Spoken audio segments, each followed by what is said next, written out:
The slam echoed like thunder. Celestine stood on the other side of that oak door, her voice cutting through the wood like a blade. "You'll never see them again, Rowena. Never."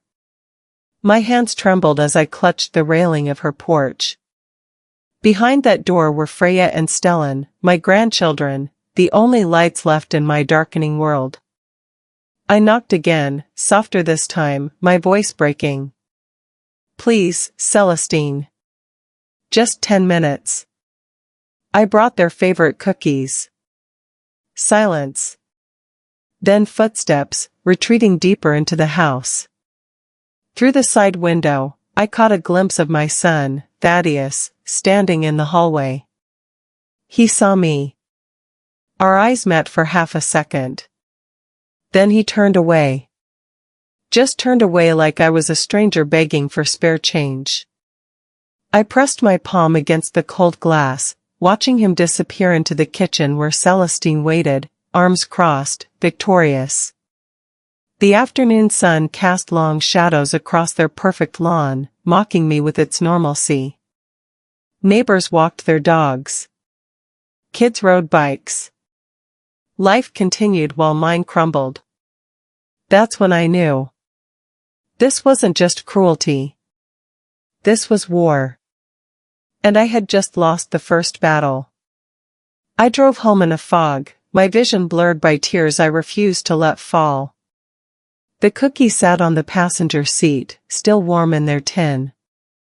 I had baked them at 5 in the morning, the same recipe I used when Thaddeus was small. Oatmeal raisin with cinnamon. His favorite. I remembered him standing on a stool beside me, flour dusting his small nose, laughing as he dropped chocolate chips into the bowl. Now they felt like gravestones. My house was too quiet when I walked in. Lily's dolls were still scattered across the living room from the last time they visited. Stellan's drawing taped to the fridge, a crayon picture of me labeled Nana in wobbly letters. I touched it with shaking fingers, tracing the uneven letters he'd worked so hard to form. My phone buzzed. A text from Thaddeus. "Mom, you need to respect our boundaries. Celestine thinks it's best if you stay away for a while." Stay away. Like I was toxic. Like I hadn't raised him alone after his father died. Like I hadn't worked 3 jobs to pay for his college. I typed and deleted 5 responses before giving up. Nothing I said would matter anymore. Sleep didn't come that night. I lay in bed staring at the ceiling, replaying every interaction with Celestine over the past year. The subtle comments. The way she'd pull the kids away when I tried to hug them. How she'd correct me in front of Thaddeus, making me look foolish, outdated, irrelevant. I thought I was imagining it at first. Being paranoid. A bitter old woman clinging too tightly. But tonight proved me right. She had been building this wall brick by brick, and I had been too blind to see it. Around 3 in the morning, I got up and opened my laptop. If Celestine wanted war, she'd get it. But I needed to understand my enemy first. I typed her name into the search bar, adding her maiden name, Whitlock. Social media popped up first. Perfect photos. Perfect captions. The ideal mother and wife. Celestine at the farmer's market. Celestine is volunteering at the school. Celestine, with her arm around Thaddeus, both of them glowing. But something nagged at me. Her accounts only went back 3 years. Before that, nothing. Like she hadn't existed at all. I dug deeper, scrolling through old posts, looking for inconsistencies. Comments from friends seemed surface level, generic. No deep connections. No shared memories from childhood or college. Then I found it. A comment from someone named Sybil underneath a photo from 2 years ago. Didn't think you'd show your face again after Tallahassee. Tallahassee?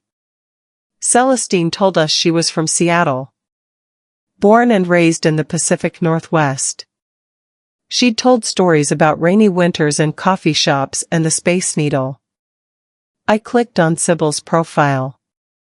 Private. Dead end. But the comment haunted me. What happened in Tallahassee? I tried searching Celestine Whitlock Tallahassee, but nothing useful came up. Just random articles and business listings. Then I remembered something. Last Christmas, Celestine's mother visited. She had been cold, distant, barely speaking to anyone. At dinner, she'd made a strange comment while reaching for the wine. Let's hope this works this time. Thaddeus had changed the subject quickly. Too quickly. His laugh forced, his hand reaching for Celestine's under the table. I grabbed a notebook and started writing everything down. Every odd moment. Every slip. Every time, Celestine's mask had cracked just slightly. By dawn, I had 3 pages of questions and no answers. That morning, I called my old friend Wilhelmina. She worked as a paralegal and knew how to find information others couldn't. We'd been friends for 30 years, ever since our boys played Little League together. Wilhelmina, I need your help, I said when she answered. It's about Celestine.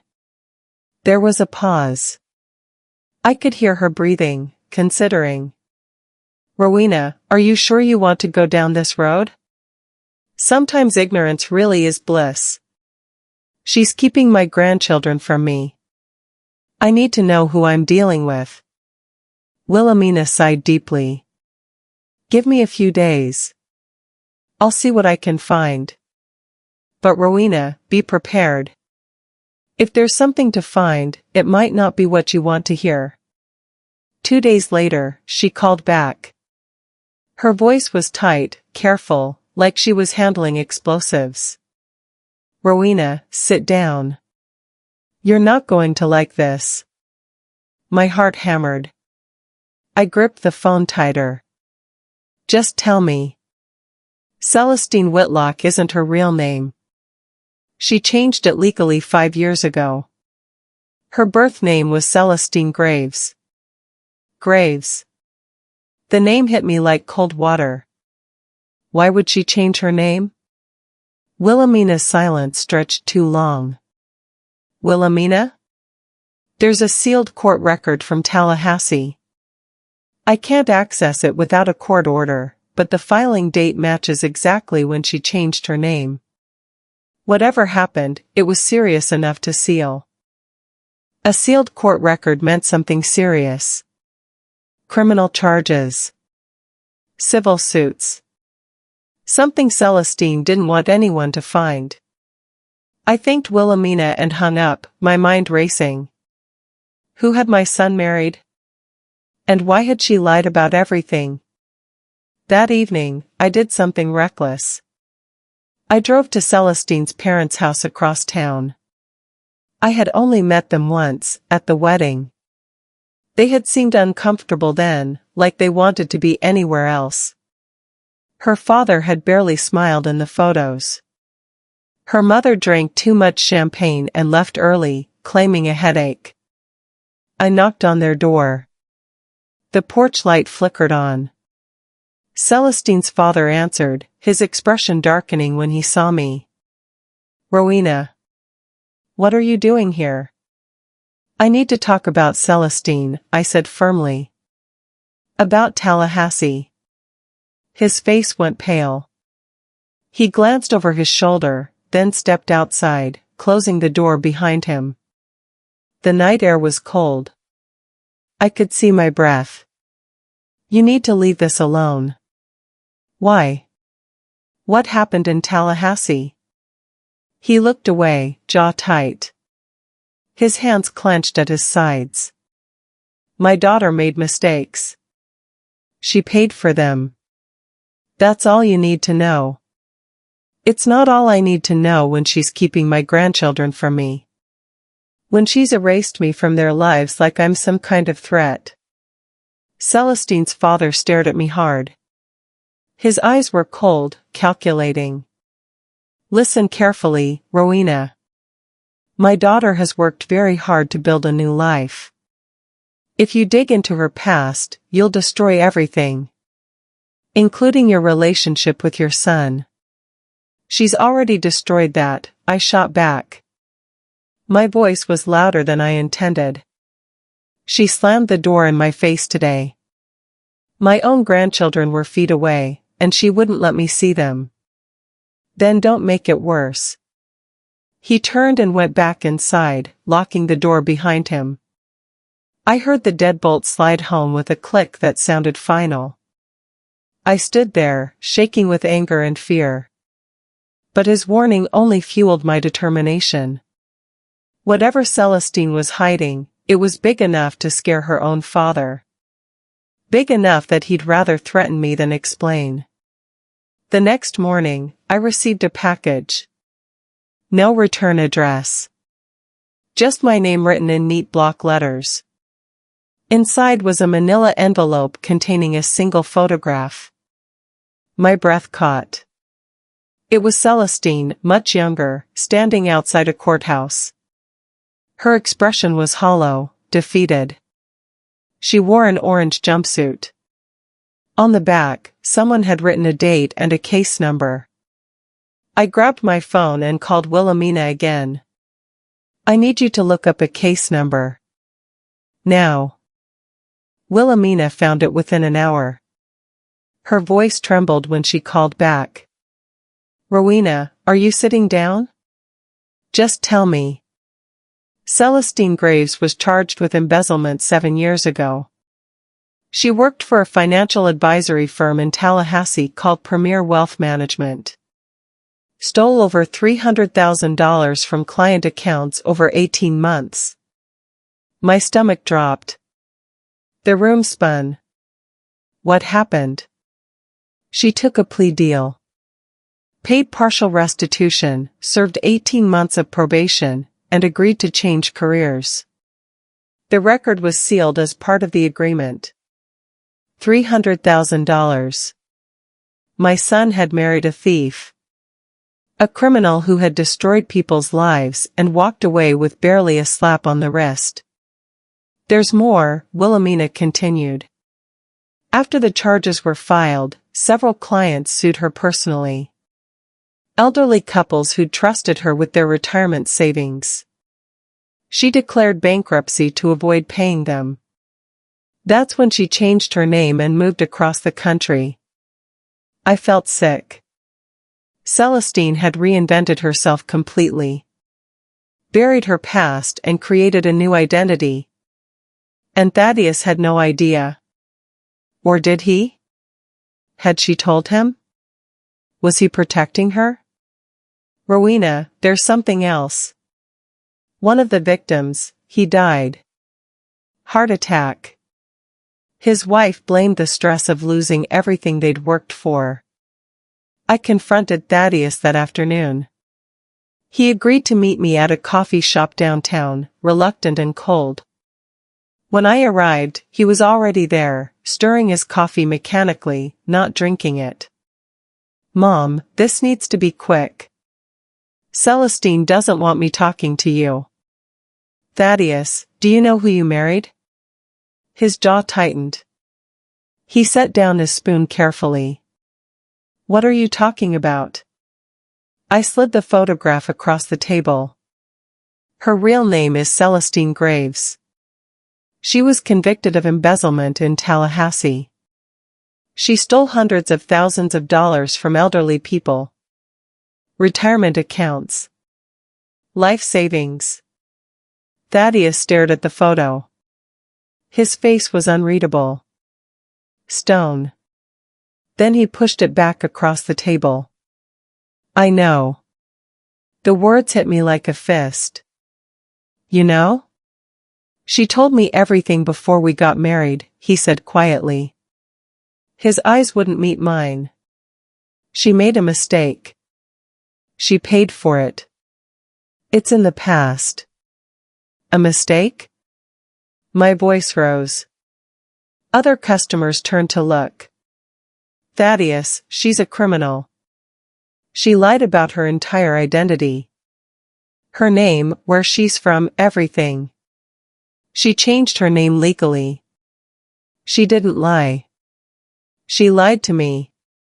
To everyone. She tells people she's from Seattle. That she worked in marketing before the kids were born. None of that is true. Thaddeus stood up, his chair scraping loudly against the floor. You're doing this because you can't stand that I chose her over you. That's not true. My eyes stung with tears I refused to shed. It is. You've always been controlling. Always interfering. Celestine is my wife. The mother of my children. And you need to respect that. Respect her?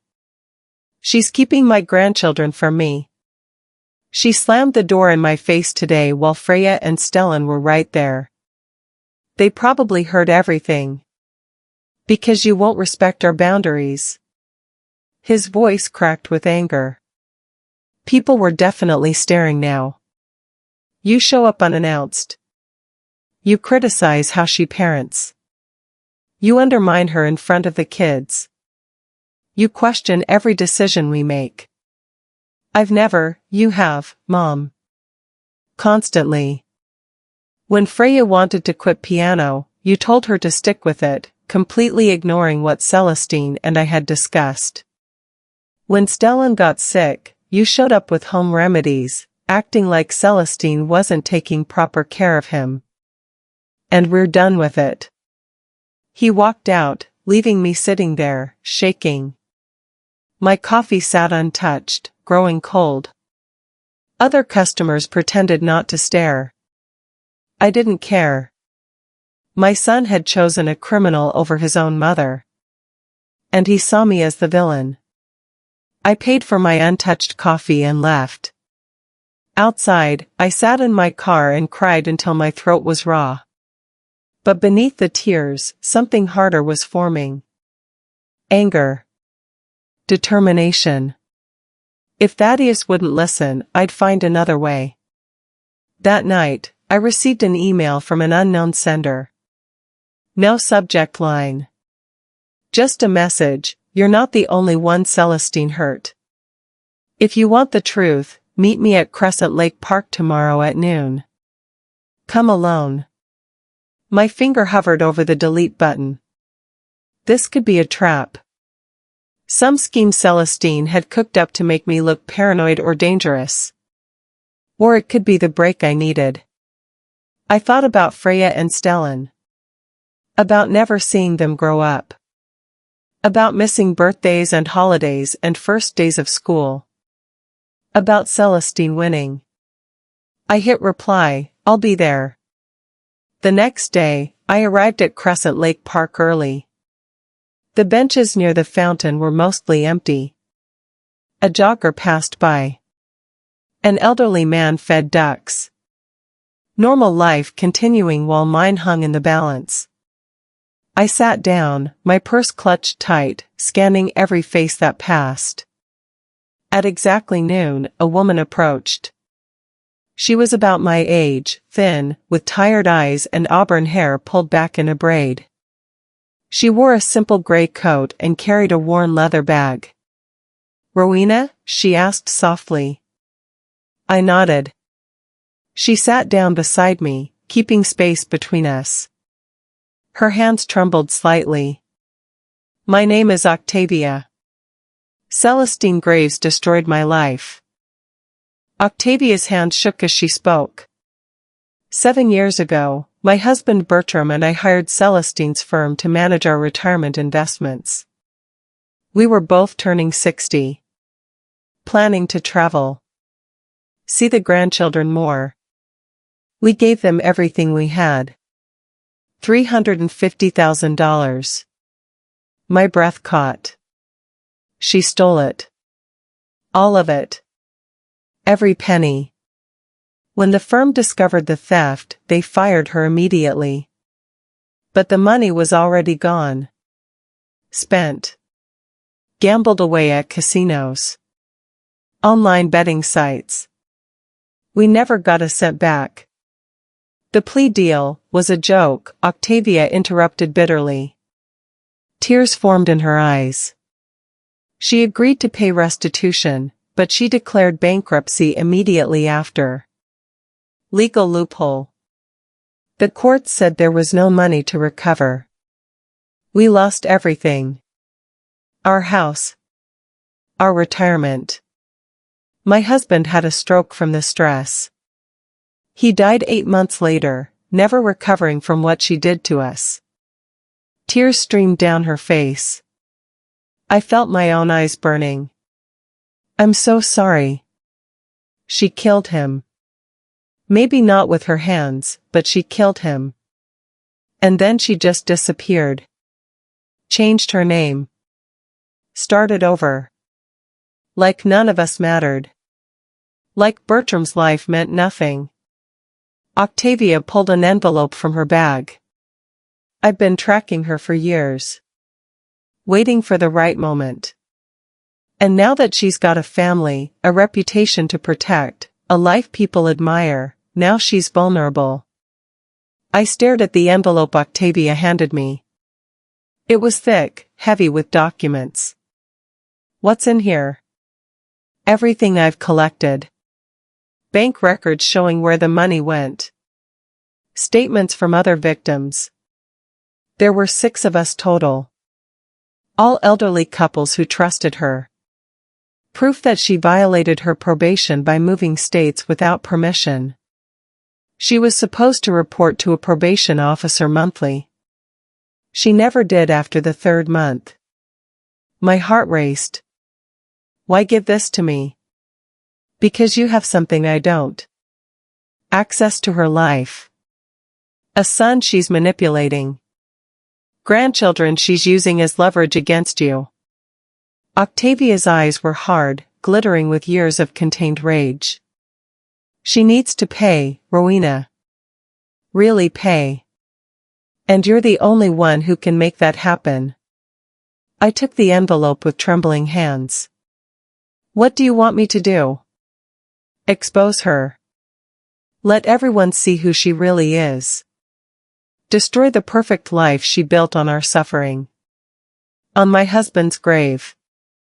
Octavia stood up, her face etched with years of pain and anger. She took everything from me. Take everything from her. She walked away before I could respond, her figure growing smaller as she crossed the park. I sat there, the envelope heavy in my lap. Inside was enough evidence to ruin Celestine completely. But it would also destroy Thaddeus. Devastate my grandchildren. Was revenge worth that price? Or was this about justice? I didn't open the envelope that night.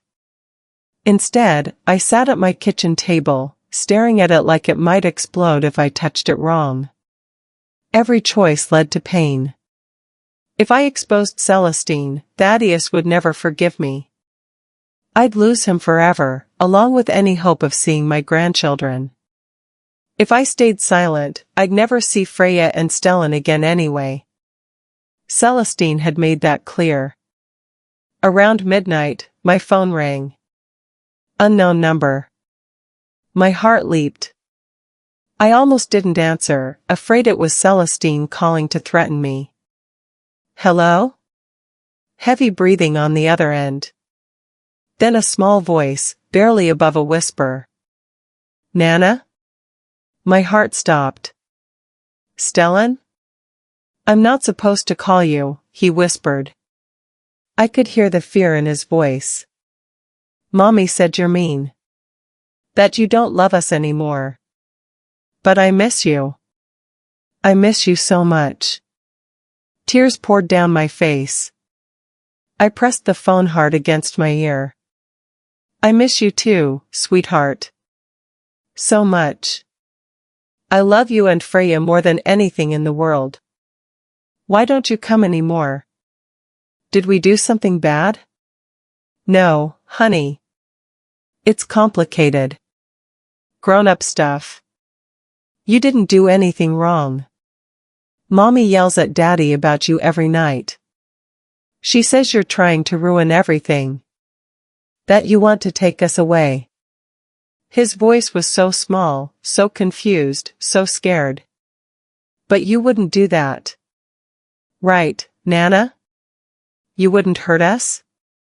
I couldn't speak. My throat was too tight. I have to go, Stellan whispered suddenly. I hear Mommy coming. I love you, Nana. Please don't forget about us. The line went dead. I sat there, phone pressed to my chest, sobbing. That child needed me. Both of them did. And Celestine was poisoning them against me, filling their heads with lies. Decision made, I opened the envelope. The documents inside were devastating. Bank statements showing Celestine had gambled away the stolen money at casinos in Miami and Las Vegas.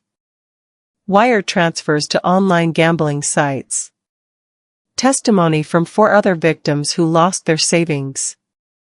A probation violation notice she'd ignored when she moved from Florida to Washington without notifying her probation officer. This wasn't just evidence. This was a nuclear bomb. But there was something else at the bottom of the envelope. A photograph. Celestine, noticeably pregnant, standing next to a man who wasn't Thaddeus. He had his arm around her waist. They were smiling, holding champagne glasses. The date stamp showed it was taken 9 years ago. I stared at the image, my mind spinning. Had Celestine been married before? Had she hidden another entire relationship? Another life? I called Wilhelmina again, even though it was past midnight. I need you to run a marriage license search. Celestine Graves, Tallahassee area, 8 to 10 years ago. Rowena, maybe you should, please. I need to know everything. Wilhelmina sighed deeply. I'll call you back tomorrow. Try to get some sleep. 2 hours later, she called back. I hadn't slept at all. Her voice was grim. She was married. To a man named Quillen Drexler. Marriage license filed 9 years ago. Divorce finalized 7 years ago. Right after the embezzlement charges were filed. Does Thaddeus know? I asked, my voice barely steady. I don't know. But Rowena, there's more. Quillen Drexler filed a restraining order against Celestine during the divorce proceedings. Claimed she was violent and unstable. He documented multiple incidents. Throwing things. Threatening him. One police report for domestic disturbance. Violent. My daughter-in-law, the woman raising my grandchildren, had a documented history of violence. The woman who'd convinced my son I was the problem. I'm sending you the court documents, Wilhelmina said. Be careful with this information. It's explosive. If Celestine finds out you have it. She won't, I said firmly. That night, I barely slept. Every piece of evidence painted a darker picture. Celestine wasn't just a thief. She was a liar who had buried multiple lives before attaching herself to my son like a parasite. The next morning, I made a choice. I drove to Thaddeus's office downtown, arriving before business hours. His assistant tried to stop me. Mrs. Ashford, Thaddeus is in a meeting. I walked past her. Thaddeus looked up, startled, as I entered his corner office. He was on the phone. He held up a finger, mouthed 1 minute. I shook my head and dropped the envelope on his desk. Open it. Now. His face paled as he saw the contents. Bank statements. Court records. The photograph of Celestine pregnant with another man's child. Photos of Quillen Drexler. The restraining order. "Where did you get this?" he whispered. "It doesn't matter where I got it. What matters is that it's true." Thaddeus's hand shook as he flipped through the documents. His face went from pale to gray. "She told me about the embezzlement. She said it was a misunderstanding. A clerical error that got blown out of proportion. It wasn't a misunderstanding. She gambled away people's life savings. She destroyed families. One man died from the stress." His eyes locked onto the photograph. He stared at it for a long time. "Who is this man?" "Quillen Drexler. Her first husband." "She never told you about him, did she?" Thaddeus's face crumbled. His hands dropped to his lap. "No. She said she'd never been married before. That I was her first serious relationship. He filed a restraining order against her during their divorce. Called her violent and unstable. There's a police report. And you let her around our grandchildren. You let her keep them from me while defending her lies. Stop." His voice broke. "Just stop." "I can't stop, Thaddeus. Not when Freya and Stellan are in danger. Not when she's isolating them from everyone who truly loves them." "They're not in danger," he shouted, standing up. His chair rolled backward and hit the wall. "Celestine loves them. She's a good mother. She's patient and kind, and she's a liar. A thief. A woman who reinvented herself by burying her past. By erasing every mistake and starting fresh, pretending none of it happened." I leaned forward. "Ask yourself why she never told you any of this. Why does she keep it all secret? What else is she hiding?" 3 days passed in silence. No calls. No texts. I wondered if I'd made a terrible mistake. Maybe Thaddeus would just bury the truth and cling to Celestine harder. Maybe I'd destroyed what little remained of our relationship. Then, late on the third night, my doorbell rang. I opened it to find Thaddeus standing there, looking like he hadn't slept in days. His eyes were red. His shirt was wrinkled. "Can I come in?" he asked quietly. I stepped aside. We sat in the living room, the air heavy between us. The clock on the wall ticked loudly. "I confronted her," Thaddeus finally said. His voice was hollow, defeated.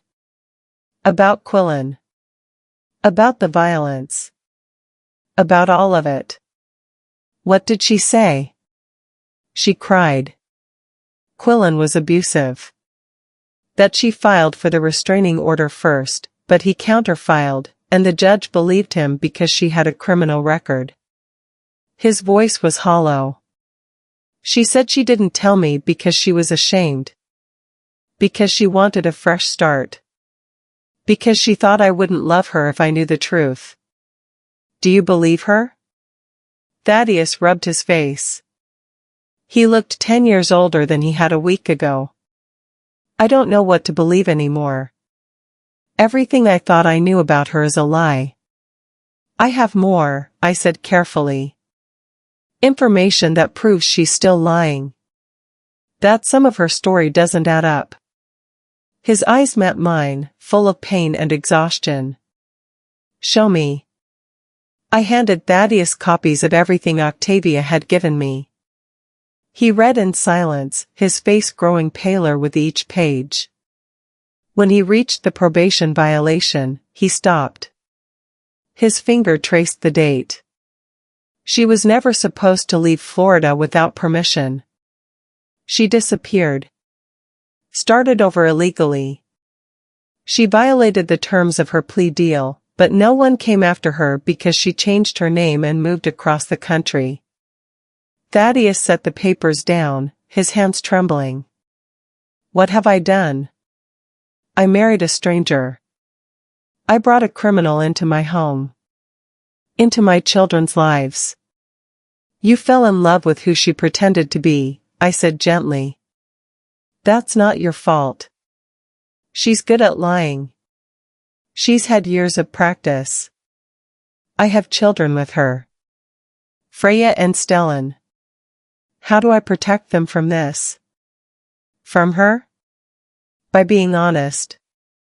By making sure they're safe. By not letting her manipulate you anymore. He looked at me, eyes red and wet. I'm sorry, Mom. For shutting you out. For choosing her over you. For believing her lies about you being controlling and interfering. You were trying to protect your family. I understand. But you are my family. His voice cracked. And I abandoned you. I let her turn me against you. I let her keep your grandchildren from you. I hugged him then, holding my son the way I did when he was small, and the world felt too big. We sat like that for a long time, both of us crying. Finally, Thaddeus pulled back. I need to think. Figure out what to do next. How to protect the kids. Whatever you decide, I'm here. Always. He nodded and left. I watched his car disappear down the street, hope and fear warring in my chest. A week later, Thaddeus filed for divorce. Celestine exploded. The screaming could be heard from the street, neighbors later told me. She smashed dishes, threw Thaddeus's clothes into the yard, and called the police claiming he'd attacked her.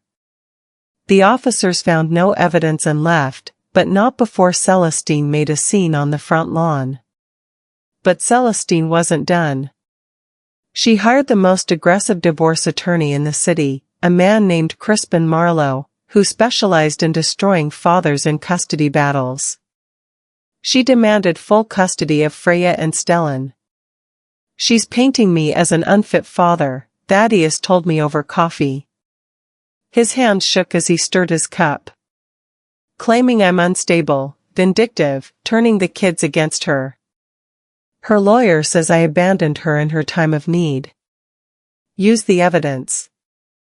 Show the court who she really is. My lawyer says it's risky. The embezzlement was 7 years ago. The judge might say she's paid her debt to society. The restraining order could backfire if she claims Quillen was the abuser. It's he said she said from years ago. I felt my stomach drop. So she might win? She might. Judges tend to favor mothers, especially in cases where there's no recent evidence of wrongdoing. And Celestine is good at playing the victim. That night, I called Octavia. Celestine's fighting for full custody. We need more. Something recent. Something undeniable. Octavia was quiet for a long moment. There might be something. But it's dangerous to get. What is it? Financial records from her current accounts. I think she's still stealing. I've been watching her for years, Rowena. Old habits don't die. How would she be stealing? I asked. She doesn't work. She hasn't had a job since before the kids were born. Exactly, Octavia said. But she has money. More than Thaddeus's salary would allow. Designer clothes. Expensive jewelry. Monthly spa treatments. I've been watching her social media. The spending doesn't add up unless she has another source of income. You think she's stealing from Thaddeus? Or someone else? I have a contact who can access her banking records. But it's not exactly legal. If we get caught, it could backfire. Hurt Thaddeus's custody case. I hesitated. Crossing that line meant no going back. It meant breaking the law to expose someone who'd broken the law. Do it, I said finally. We need the truth. 3 days later, Octavia sent me encrypted files. My hands shook as I opened them on my laptop. What I saw made my blood run cold. Celestine had 7 credit cards in Thaddeus's name that he didn't know about. She'd run up over $115,000 in debt. Shopping sprees at luxury stores. Cash advances at casinos. Wire transfers to offshore accounts. She's been doing this for months, Octavia explained over the phone. Maybe longer. Your son is drowning in debt he doesn't even know exists. She's been intercepting the statements before he can see them. This is fraud. Identity theft. Yes. And if we turn this over to the authorities, she goes to prison. Real prison this time, not probation. I stared at the screen, my heart pounding. This was it. The weapon that would destroy Celestine completely. But it would also devastate my grandchildren. They'd watch their mother be arrested. Taken away in handcuffs. Would they ever forgive me for that?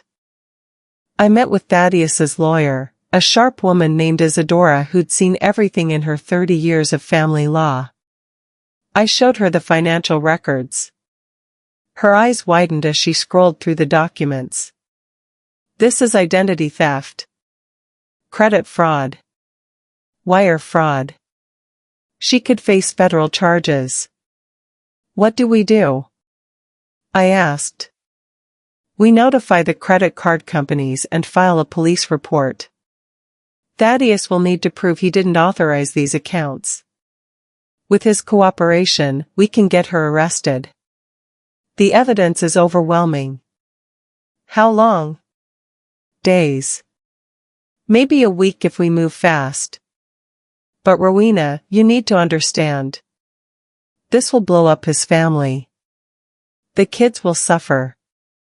I looked at Thaddeus. His face was pale but determined. Do it, he said. She needs to be stopped. I can't let her keep hurting people. Keep hurting my children by teaching them that lying and stealing is acceptable. 2 days later, detectives showed up at Celestine's door. I wasn't there, but Thaddeus told me later. She was arrested in front of the neighbors, screaming that Thaddeus had set her up, that I had orchestrated everything. The local news picked up the story within hours. Suburban mother arrested for massive fraud. Celestine's perfect facade shattered on live television. But that night, my phone rang. It was Freya, crying so hard I could barely understand her. Why did they take Mommy away? What did you do, Nana? Mommy said you hated her. That you wanted to destroy us. My heart broke into 1,000 pieces. Sweetheart, it's complicated, you're mean. Mommy was right about you.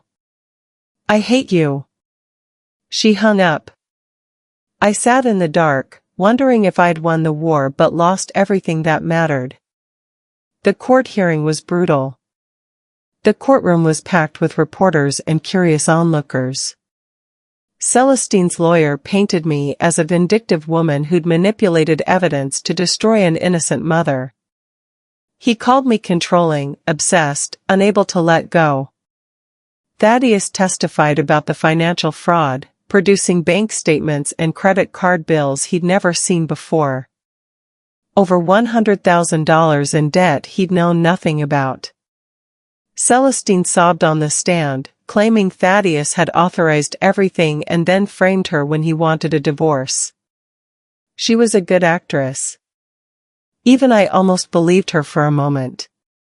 But Isadora was prepared. She called Octavia as a witness.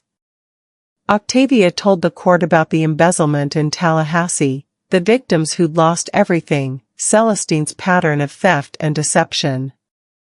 She told them about Bertram, her husband who'd died from the stress. Then Isadora revealed the offshore accounts. Investigators had traced them back to Celestine. She'd been funneling money to secret accounts for years, preparing an escape plan. The evidence was overwhelming. The judge's face hardened as she reviewed the documents. "Mrs. Ashford," she said to Celestine, "you have committed serious crimes. Identity theft, wire fraud, money laundering. This court will recommend criminal prosecution to the fullest extent of the law." Celestine's face went white. "Furthermore, you have demonstrated a clear pattern of deception and manipulation that makes you unfit for custody. Full physical custody is awarded to the father, Thaddeus Ashford, with supervised visitation only, pending the outcome of your criminal trial." Celestine screamed. Security had to remove her from the courtroom as she thrashed and shouted threats.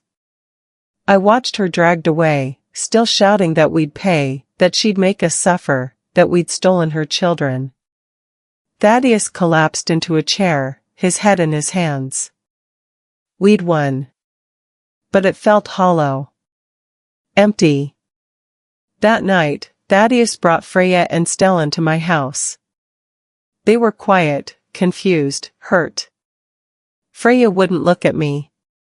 Her eyes were red from crying. "Why don't you two help Nana make cookies?" Thaddeus suggested gently. Stellan perked up a little. "The oatmeal ones?" "Yes, sweetheart.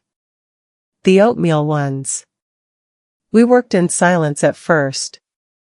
I showed them how to measure the flour, how to crack the eggs.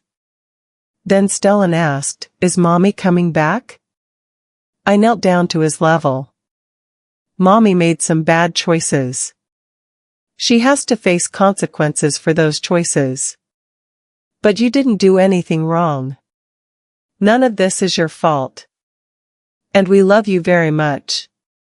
"Will we see her again?" Freya asked quietly. She still wouldn't meet my eyes. "Yes. The judge said she can visit you, but someone has to be there with you to make sure everyone stays safe." Freya's eyes filled with tears. "I don't understand why everything is broken. Why can't things just be normal again?" I hugged her tight. She stiffened at first, then melted into my arms. Sometimes grown-ups make mistakes that hurt the people they love. But we're going to fix what we can. Together. As a family. I promise you, sweetheart. Things will get better. Months passed slowly. Celestine was sentenced to 6 years in federal prison for fraud. The judge showed no mercy, citing her previous conviction and pattern of deception. Thaddeus sold the big house and moved into a smaller place closer to me. Freya and Stellan started therapy twice a week, slowly healing from the chaos. And I got my grandchildren back. We baked cookies every Saturday morning. I took them to the park where we fed the ducks and flew kites. I read them stories at bedtime and tucked them in when they stayed over. The hole in my heart began to fill. One afternoon, Thaddeus and I sat on my porch while the kids played in the yard. Freya was teaching Stellan how to cartwheel. They were laughing. "I'm sorry for everything," Thaddeus said quietly. "For doubting you. For letting her come between us. For all the time you lost with the kids. You were trying to protect your family. I understand. You couldn't have known. You never gave up on us. Even when I pushed you away. Even when I said terrible things." I squeezed his hand. "You're my son. I'll never give up on you. Or on those 2 beautiful children." He smiled, tired but genuine.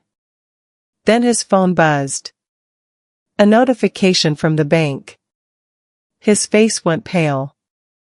"What's wrong?" I asked, my stomach dropping. Thaddeus showed me the screen. A deposit. $320,000. Into his account. From an offshore source. The same account Celestine had hidden. I felt my blood run cold. She left a trail, I whispered. Evidence of where the money came from. All of it. All the money she stole from those people. She kept it hidden all these years, and now it's evidence. Thaddeus stared at the screen, then at me. His hands shook. We're rich. Because of her crimes. Because she stole from innocent people. I looked at my grandchildren, laughing in the sunshine. We'd survived Celestine's war. And somehow, in the ashes of her destruction, we'd found not just each other, but the very fortune she'd tried to steal from everyone else. Justice, it seemed, had a twisted sense of irony. The woman who vowed I'd never see my grandchildren had given me everything. Including the wealth she'd stolen from innocents like Octavia and her late husband. The question now was, what would we do with it? Thaddeus and I looked at each other, the weight of that blood money sitting between us like a living thing. We give it back, I said finally. We find everyone she hurt and give it back. Every penny. Thaddeus nodded slowly. And whatever's left, we put in trust for Freya and Stellan. For college. For their futures. I watched my grandchildren play, their laughter carried on the wind. We'd walked through fire. But we'd made it to the other side. Together. The way the family was supposed to.